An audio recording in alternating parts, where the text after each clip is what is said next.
Here I've got HOMTOM HT16 and let me show you how to change keyboard language on the following device.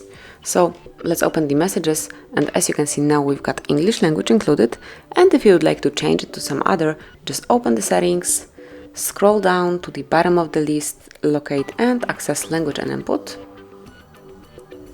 and then go to current keyboard.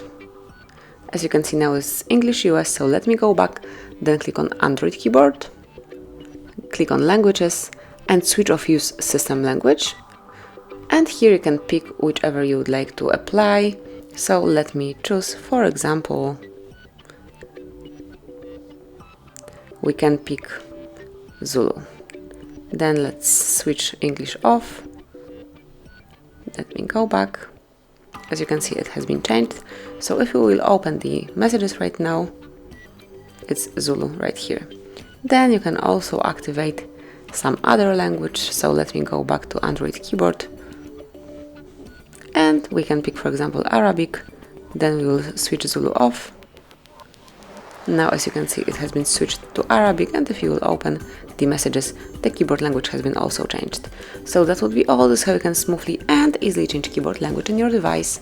Thank you for watching, please subscribe our channel and leave the thumbs up.